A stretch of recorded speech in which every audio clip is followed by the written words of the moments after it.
Bonjour les taureaux, bienvenue pour cette guidance sentimentale du mois de juillet 2021. On va aller voir un petit peu ce qui peut se passer pour vous pour ce mois de juillet. C'est valable pour les personnes qui sont en couple et pour les personnes également qui sont célibataires.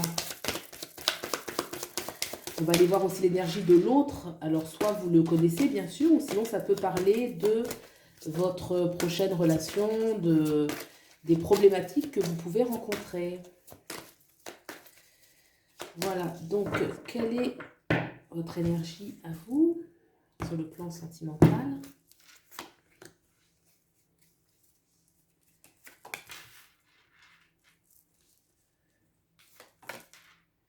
Quelle est l'énergie de l'autre?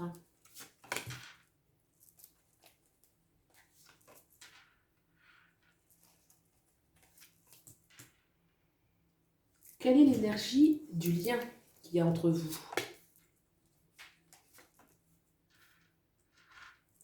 Et quelle est l'issue de la relation?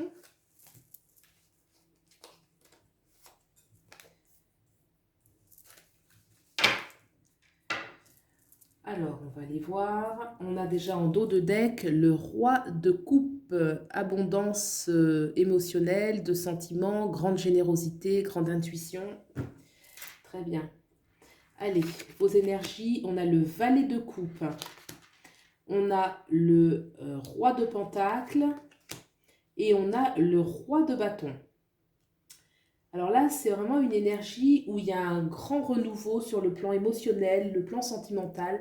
Il y a un renouveau dans l'enthousiasme, dans l'envie de vivre quelque chose de beau, de frais. Et c'est une énergie qui est très belle et de façon sous-jacente, il y a des énergies de maturité où on a envie aussi, on est prêt à se poser, à concrétiser des choses. Se poser, c'est dans le sens de concrétiser des choses, de ne pas être de passage dans la relation. On a des rois, deux rois, donc ça montre qu'il y a quand même de l'autorité, de la maturité.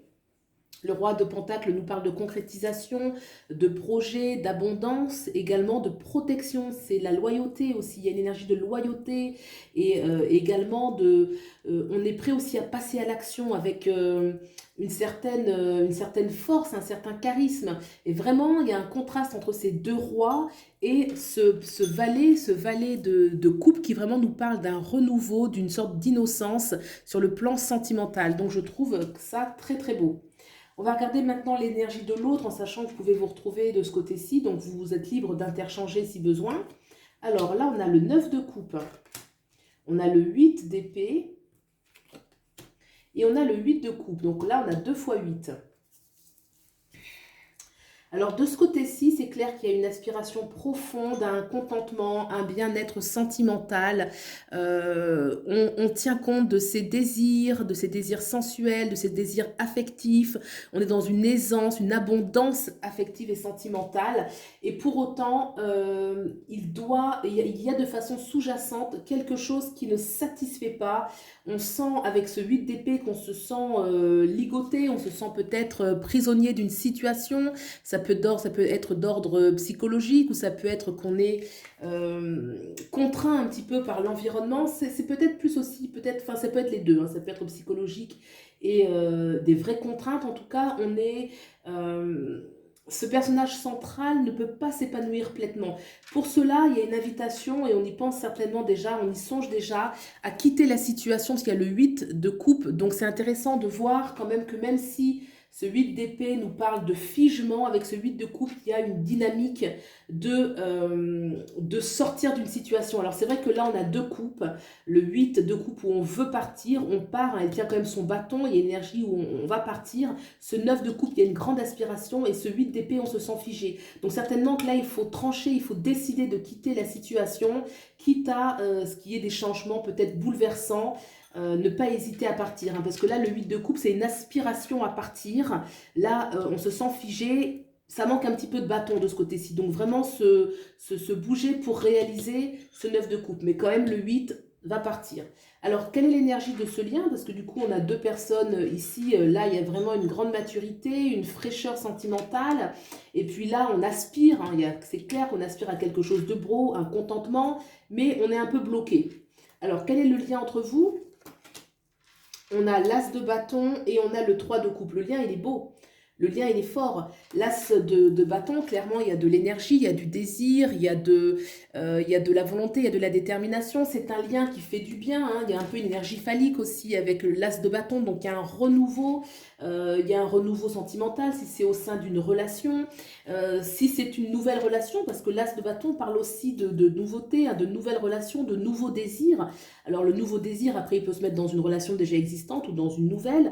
D'autant qu'on a ce magnifique 3 de coupe qui est très beau sur le plan sentimental. Donc, qui parle que là, c'est un désir qui amène beaucoup d'harmonie, qui amène beaucoup d'harmonie, de partage, de respect, de joie aussi. Il y a un certain, il y a une certaine célébration un peu de la vie avec ce 3 de coupe, cette tasse de bâton où vraiment les énergies sont portées à un haut niveau de désir, de célébration de la vie. Donc, le lien, il est vraiment très, très beau. Et ce personnage ici, la personne qui est ici, donc il y a, je pense quand même elle va sortir un petit peu de sa torpeur parce que l'aspiration au 9 de coupe, qui est vraiment le contentement, hein, le 9 c'est un chiffre de réalisation, est quand même très fort et il est au centre et le lien est beau. Donc la personne qui est ici va quitter ce sentiment de mal-être. Alors quelle est l'issue de la relation? Quelle est l'issue? Waouh, on a le soleil, super. Ah, le 10 d'épée.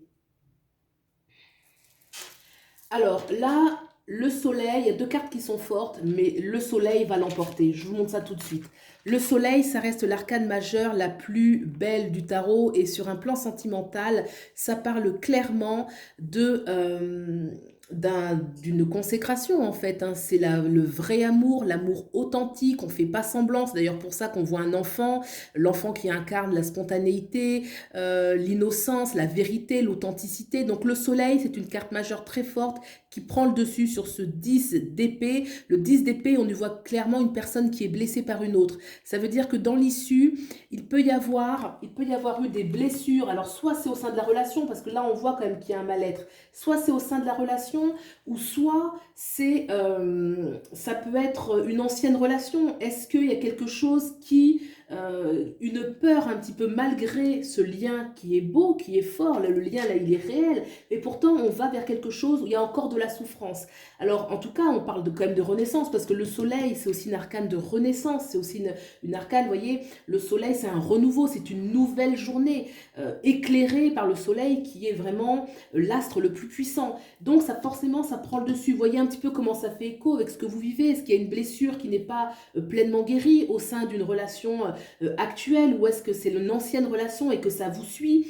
Est-ce que c'est votre autre? En tout cas, la problématique de la souffrance peut encore être à régler, mais avec l'énergie du soleil, ben, le soleil, c'est ce qui... le soleil soigne en fait, hein. Le soleil met en lumière tout et peut-être que ce soleil va mettre en lumière aussi certaines blessures qui doivent être vues. En tout cas, l'issue, elle est très positive parce que comme je disais, le soleil, c'est une arcane puissante et le 10 d'épée, ça montre aussi qu'on est arrivé jusqu'au bout d'une souffrance, on est arrivé à la fin. Le 10 d'épée, c'est toujours la fin pour un renouveau. Donc pour moi, ce 10 d'épée, il est absorbé par la positivité, la luminosité de l'arcane majeur, le soleil, mais effectivement, il y aura encore un petit peu cette problématique à régler. Peut-être qu'elle se trouve de ce côté-ci, avec ce personnage qui se sent un peu bloqué, figé, et puis blasé, un petit peu avec ce 8 de coupe.